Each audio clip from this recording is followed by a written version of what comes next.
강의 15번째 시간입니다. 말씀의 본문은 빌립보서 3장 12절에서 16절, 설교의 제목은 주 안에서 기뻐하라, 네 번째 시간입니다. 자, 우리는 그동안에 성도의 삶의 여정을 살펴보았습니다. 기억하십니까? 성도는 삶의 목적, 여러분이 오늘 읽으신 본문에 있는 표대 또는 목표를 갖고 살아가는 존재이죠. 삶의 여러분의 그 목적, 표대는 무엇입니까? 예수 그리스도, 예수 그리스도. 그분을 우리의 그 삶의 모든 그 여정의 그 마지막 종착점이 될 수 있는, 파이널 데스티네이션이 될 수 있는 그러한 분으로 예수 그리스도를 삼고 그렇게 예수 그리스도를 목표로 살아가는 그 삶의 여정을 구체적으로 우리가 한번 살펴본다면 사도 바울은 그것을 네 가지로 요약했어요. 우리가 그것을 지난주에 배웠거든요. 빌립보서 3장 10절과 12절에서 그것을 우리가 발견했어요. 첫 번째는 무엇이냐면 예수 그리스도를 목표로 해서 살아가는 그 삶 속에서 성도들은 먼저 그리스도를 알기를 원하는 그런 삶의 여정을 살아가는 거예요. 그러니까 이제 여러분이 예수 그리스도를 만났다는 것, 크리스찬으로 산다는 것은 여러분의 삶의 그 여백을 무엇으로 채워야 되냐면 예수 그리스도를 아는 것으로 채우는 거예요. 그리고 왜 그래야 되냐? 예수 그리스도를 통하여 누구를 알 수 있어요? 참 하나님, 유일하신 참 하나님을 우리가 알고 경험할 수 있기 때문에, 그래서 예수 그리스도를 알아가는 것을 여러분의 삶의 여백에 꽉 채워나가야 돼요. 죽는 순간까지.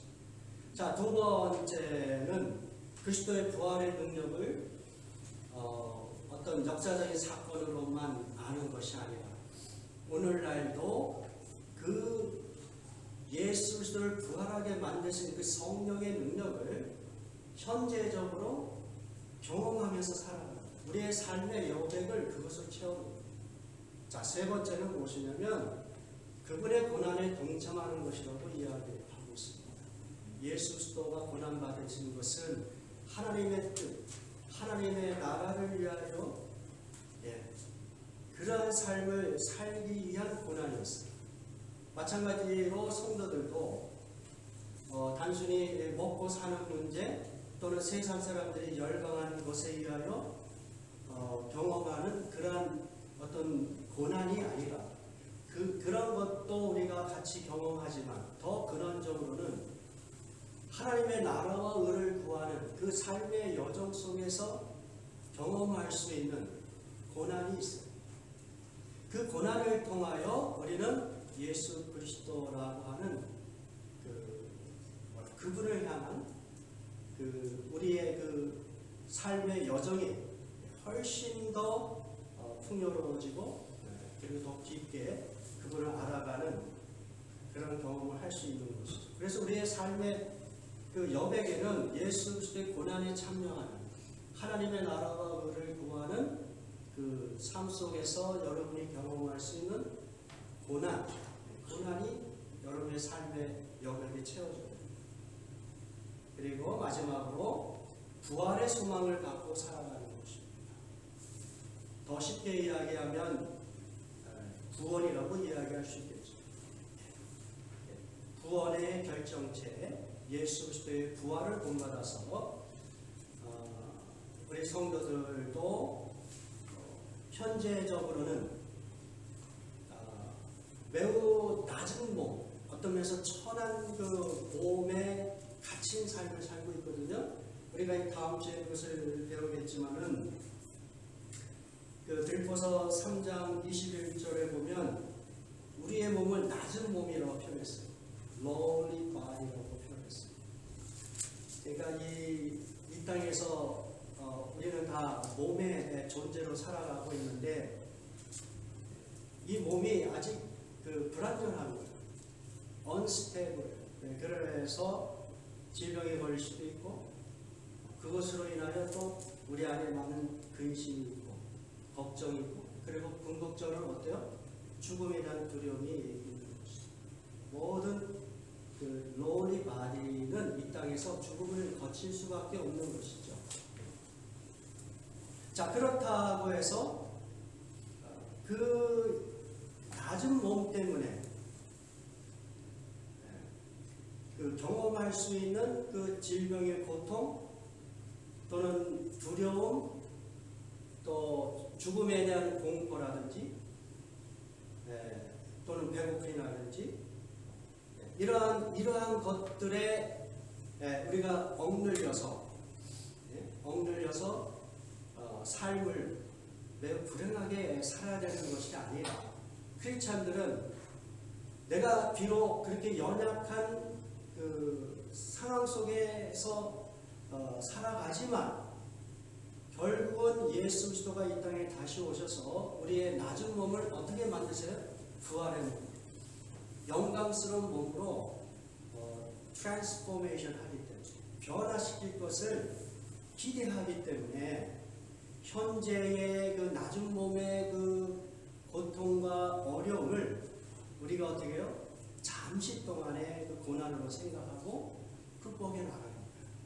질병에 궁극적으로는 죽음 앞에서도 두려워하지 않고 왜 우리가 죽는 순간에 예수 그리스도의 그 품에 안겨서 우리의 그 낮은 몸이 영광스러운 부활의 몸으로 변할 것을 우리는 소망하고 있기 때문에 이러한 부활에 대한 소망, 구원에 대한 소망으로 우리 크리스찬들의 그 인생의 여백이 채워져 나가는 거예요. 그것이 크리스찬들의 삶이라고 할 수 있어요. 그리고 그러한 삶 속에서 우리는 진정한 기쁨을 경험합니다.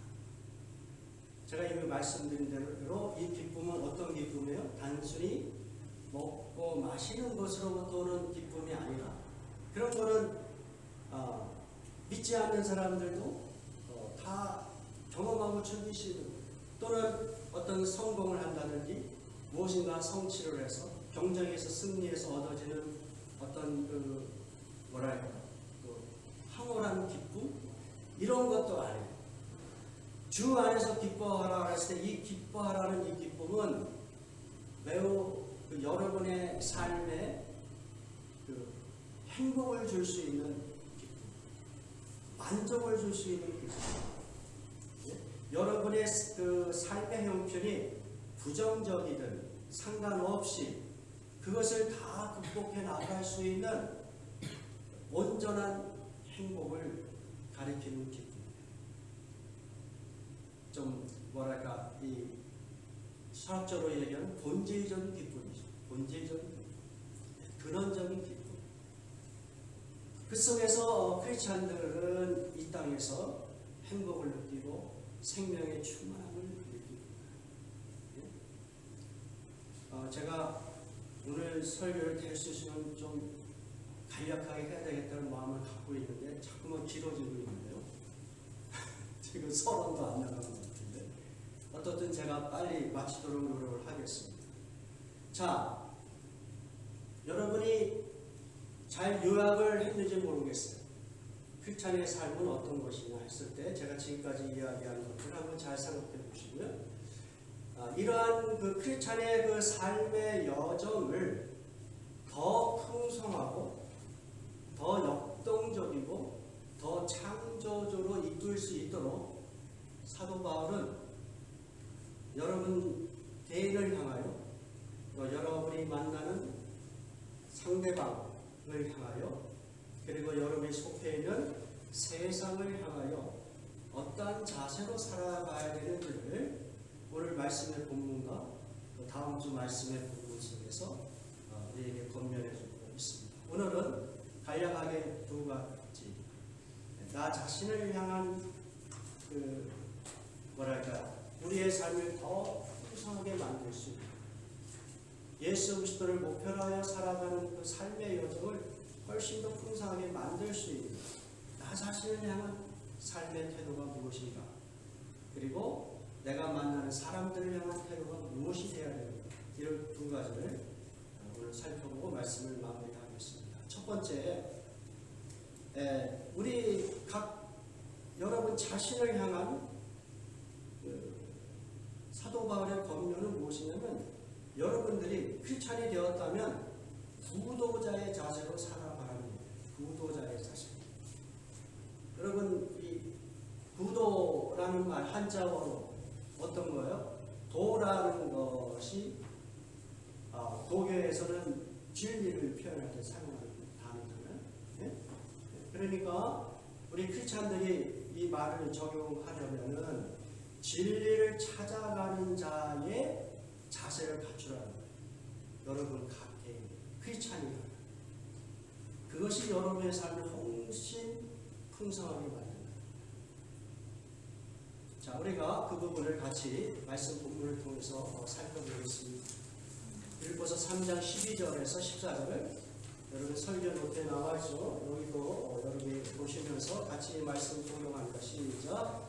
내가 이미 얻었다 한 것 아니요 온전히 이루었다 한 것 아니라 오직 내가 그리스도 예수께 잡힌 바 된 그것을 잡으려고 달려간다. 형제들아, 나는 아직 내가 잡은 줄로 여기지 아니하고 오직 한 일, 즉 뒤에 있는 것을 잊어버리고 앞에 있는 것을 잡으려고 표대를 향하여 그리스도 예수 안에서 하나님의 위에서 주신 부름의 상을 위하여 달려갑니다. 자, 이 말씀 본문이 뭐랄까요? 이게 좀 우리나라 그 번역이 매우 클리어하지 않은 게 너무 많아요. 그래서 이 부분을 아주 좀 간략하게 요약해서 여러분에게 이 내용을 전달한다면 이와 같습니다. 일단은 그 14절에 푯대를 향하여라는 단어가 있잖아요. 그렇죠? 그러니까 여러분이 방금 읽으신 12절과 14절의 내용은 무엇이냐면 푯대가 있어요. 성도들이 쫓아가야 될 삶의 목표. 영어식형으로 이야기하면 골로 되어 있어요. NIV 성경에서. 그 푯대는 누구예요? 아까 우리가 살펴본 대로 예수 그리스도죠. 그분이 푯대가 정해졌어요. 예. 그런데 사도 바울의 경우에 어떻게 표현하고 있냐면 12절에 그리스도 예수께 잡힌 바 된 그것을 잡으려고 달려가라 이렇게 되어 있어요. 그러니까 무엇이냐면 왜 바울이 크리스찬들이 예수 그리스도를 푯대로 향하여 살아가야 되냐? 그것은 여러분이 뭐랄까요? 어떤 선택을 해서 그런 삶을 살아가는 것이 아니에요. 이 말씀에 의하면 먼저 누구에게 내가 잡힌 바가 됐어요? 예수 그리스도를 통하여 내가 잡힌 바가 돼요. 사도 바울이 그렇잖아요. 자기의 의지와 관계없이 갑작스럽게 다메섹 도상에서 예수 그리스도를 만나잖아요. 그래서 그의 삶이 예수께 잡힌 바 되었잖아요. 오늘 여러분은 어떻습니까? 어떻게 크리스찬이 되셨어요? 내 의지로 그런 것 같지만 사실은 자세히 보면 예수께서 여러분을 하나님의 백성 만드시고 여러분을 구원하시려고 어떻게 여러분을 붙잡으시고 붙잡힌 바 된 거예요, 여러분이. 그러다 보니까 자연스럽게 여러분의 삶의 목표가 예수 그리스도로 잡히게 되는 거예요. 그분의 푯대가 되시는 거예요. 그리고 그렇게 예수님이 여러분을 잡았다는 얘기는 이유가 있잖아요. 이유가. 아무 목적 없이 우리를 구원하시고 우리를 붙잡는 분이 아니잖아요. 분명한 목적이 있단 말이에요. 그래서 예수 그리스도를 향하여 삶을 살아가라고 하는 하나님의 그 메시지가 거기에 담겨 있어요. 우리를 붙잡으신 이유에는. 그렇기 때문에 사도 바울은 예수 그리스도를 푯대로 삼고 어떻게 해요? 그분을 잡으려고 달려간다고 이렇게 얘기해요. 그 푯대에 도달하기 위해 예수 그리스도 그분께 도달하기 위해 여러분이 더 쉽게 이해하려면 뭐 예수 그리스도의 성품을 담기 위하여 또는 예수 그리스도가 살아간 삶의 방식을 내가 쫓아가기 위하여 그런 삶을 살기 위하여 잡으려고 달려간다 이렇게 표현하고 있어요. 그리고 13절에도 뭐라 그랬어요? 앞에 있는 것을 잡으려고라는 단어가 있고 14절은 달려간다는 단어가 있어요. 그러니까 12절과 14절에서는 무엇을 강조하고 있냐면 푯대가 있고 그 푯대를 붙잡으려고 어떤 행위가 나와요. 그게 뭐예요? 잡으려고 달려가요. 이게 뭡니까? 구도자의 자세죠. 예수가 여러분의 진리시다.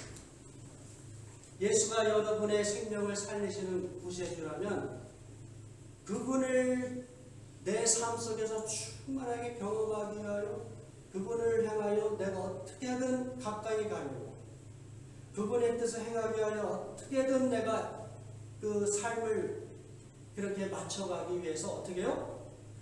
잡으려고 달려가요. 잡으려고 달려가는 것. 이게 뭐예요? 구도자의 자세죠. 그렇지 않습니까?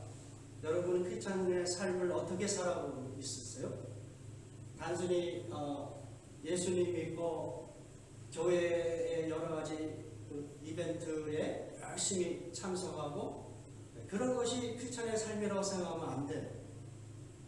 여러분의 삶 속에서 더 근원적으로는 예수 그리스도가 여러분의 삶에 정말 내 삶을 꽉 채울 수 있도록 그분이 어떤 분이시고 그분이 나를 통하여 원하시는 삶이 무엇인지를 알고자 하는 그러한 열망으로 잡으려고 달려가는 그 열심이 있어야 된다.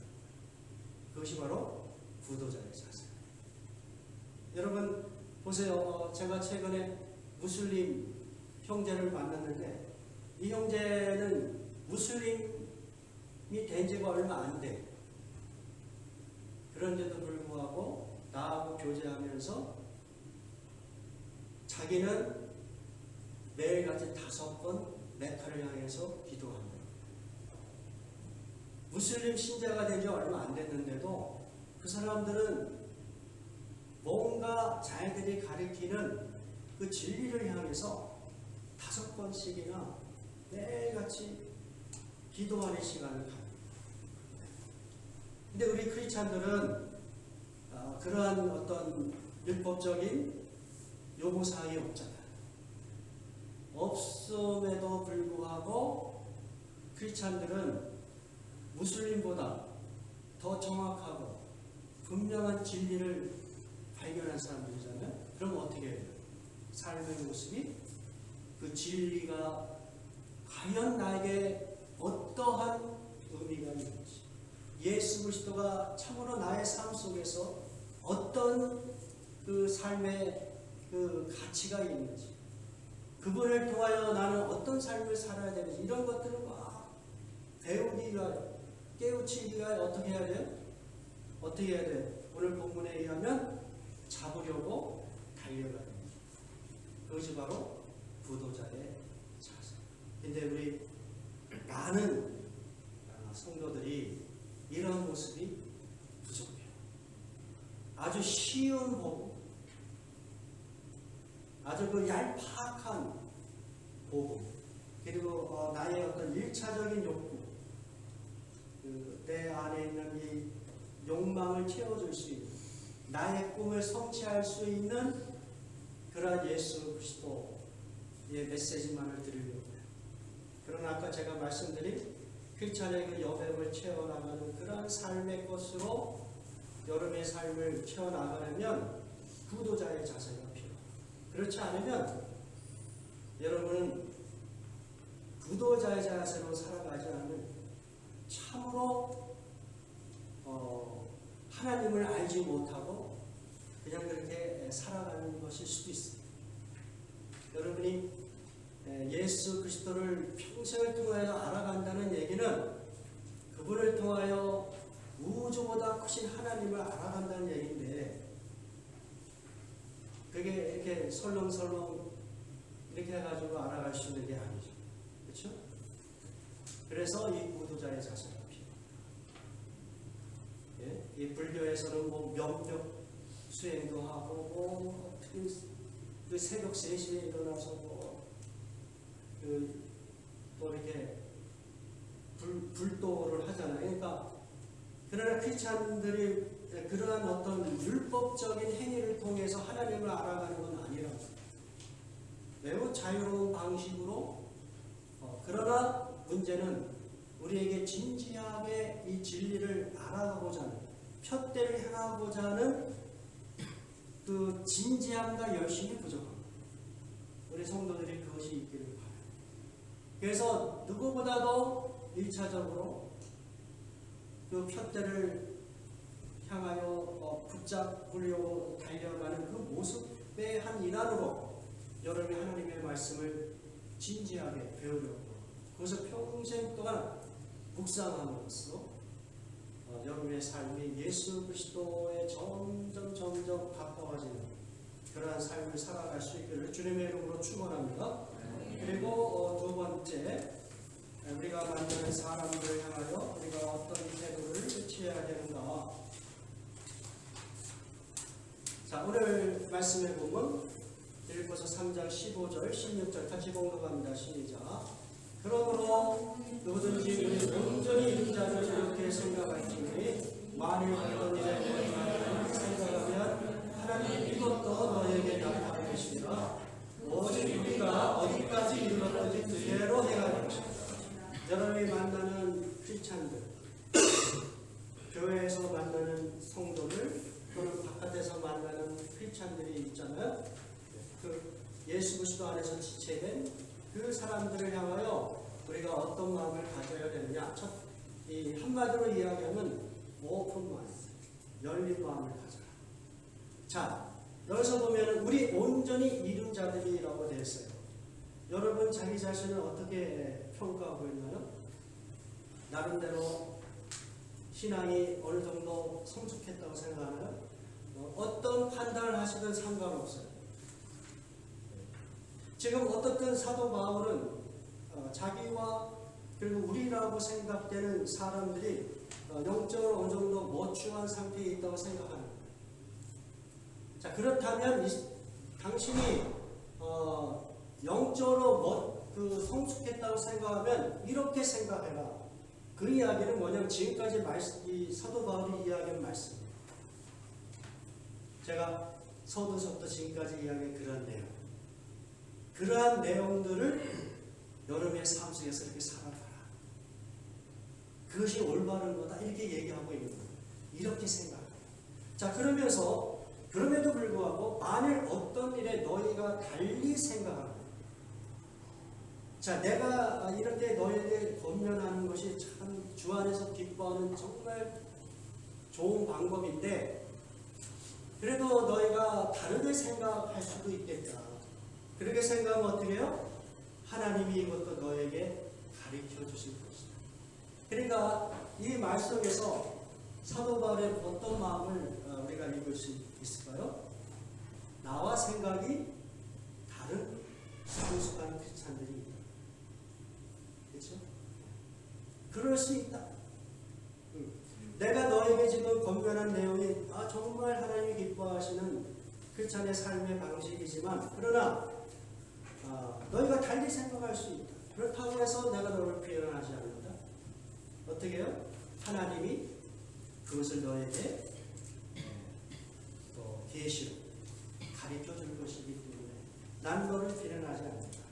나와 다른 생각을 갖고 있는 사람들은 어떻게 해요? 억셉트하는 것을 우리가 찾아봅시다. 여러분 이것이 매우 중요합니다. 특별히 매우 보수적이고 근본주의라고 일컬어지는 크리스찬들은 제가 볼 때 마음이 너무 좁아져 있어요. 특별히 우리나라가 태극기 부대 같은 너무 좁아져 있어요. 그것은 하나님의 뜻이 아니에요. 그것은 하나님이 기뻐하시는 그 신앙의 모습이 아니에요. 하나님은 우리의 마음을 열어서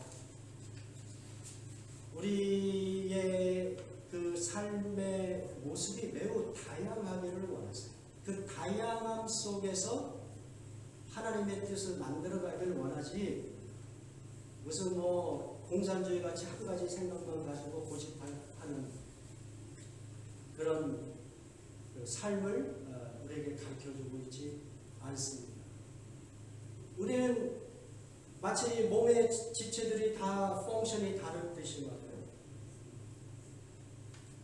이 팔과 이 다리의 펑션이 다 다르듯이 사람들의 생각도 다르고 또 그들의 역할도 다 달라요. 그러나 그러한 다양성을 통해서 하나님의 교회를 세워나가기를 원하십니다. 그것이 훨씬 하나님이 세상을 창조하신 그 창조의 원리에 일치합니다. 그렇다면 여러분들이 아무리 좋은 생각을 갖고 있어도 저 사람이 영적으로 성숙한 사람임에도 불구하고 나하고 동의하지 않을 수 있다. 다른 생각을 가질 수도 있겠다. 그리고 그에게 하나님의 어떤 가르침, 계시가 그를 바른 길로 인도할 것이라는 그런 열린 마음이 우리에게 필요합니다. 이 정치에서뿐만 아니라 신앙의 세계에서도 진보와 보수라는 이 스펙트럼이 아주 높습니다. 근데 너무 여러분들이 성경을 여러분이 배운 어떤 그 지식의 한정을 두면 이 넓은 스펙트럼에서 하나님께서 계시해 주신 그 풍성함을 못 누려요. 그걸 누릴 수 있어요. 저 사람은 하나님을 잘 섬기는 사람인데도 나하고 다른 생각, 다른 삶의 방식을 쫓아가고 있구나. 그러나 그를 통하여 하나님께서 나름대로 깨우쳐 주시고 영감을 받으시고 이런 열린 마음이 필요합니다. 그것이 우리의 삶을 훨씬 더 풍성하게 만드는 것이죠. 그러면서 16절 말씀을 하는 거예요. 오직 우리가 어디까지 이르렀든지 그대로 행할 것이다. 예? 자, 이 교회 안에는 신앙이 성숙한 사람도 있고 좀 그렇지 않은 사람도 막 섞여 있잖아요. 예. 그런 거 차이 나는 거 상관하지 않겠다.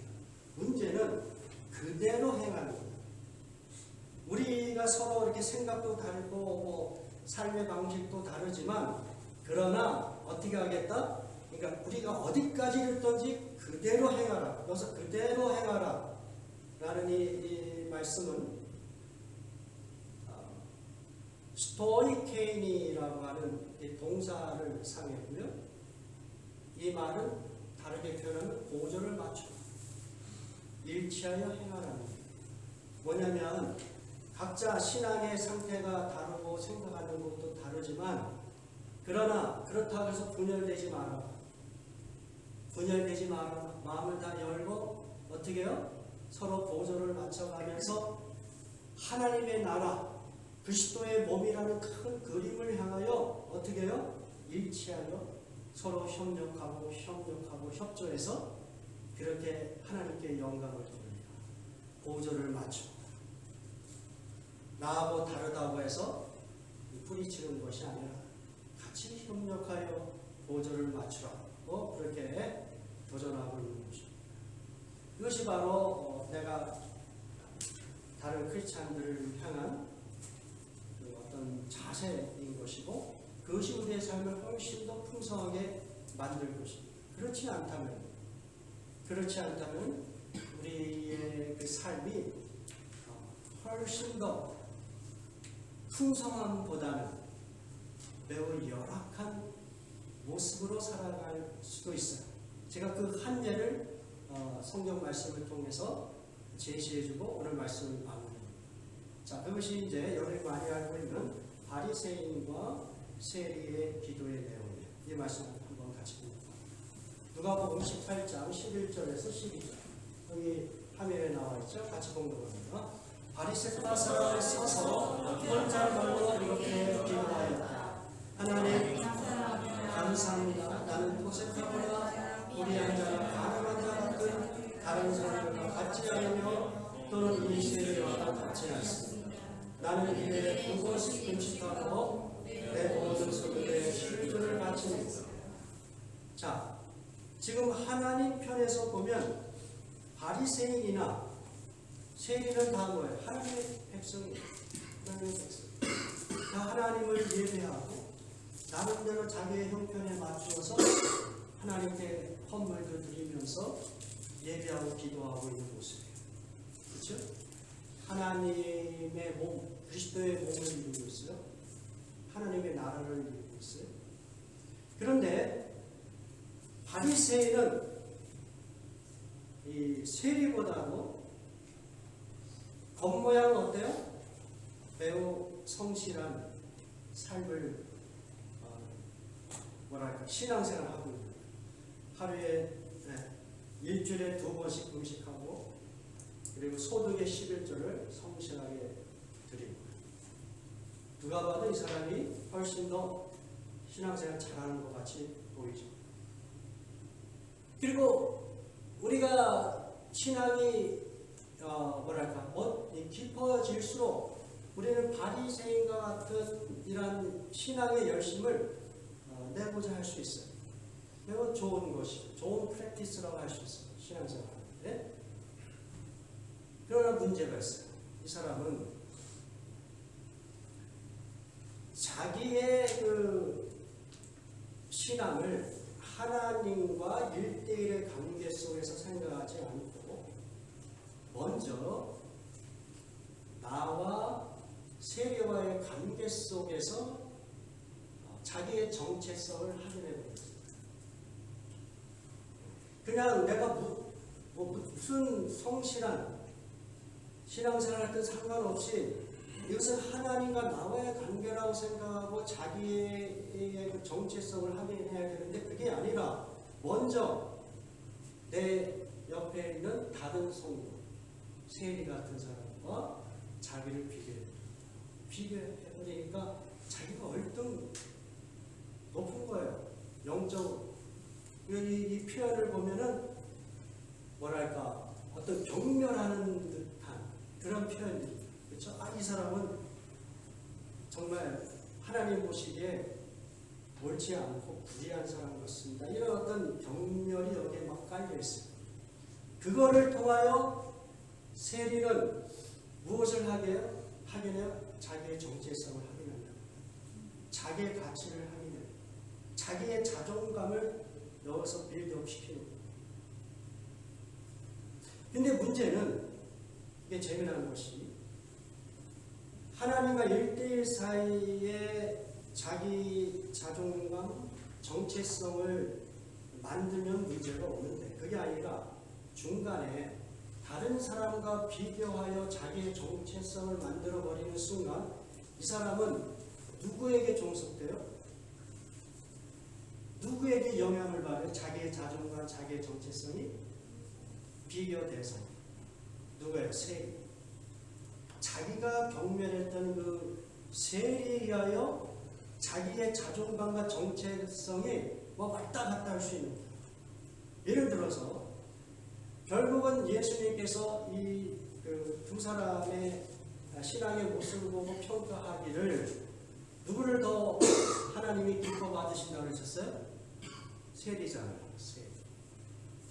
자, 이 바리새인의 입장에서 보면 하나님 앞에 이 세리는 어떻게 해요? 에이 못된 놈, 왜 이렇게밖에 신앙생활을 못해?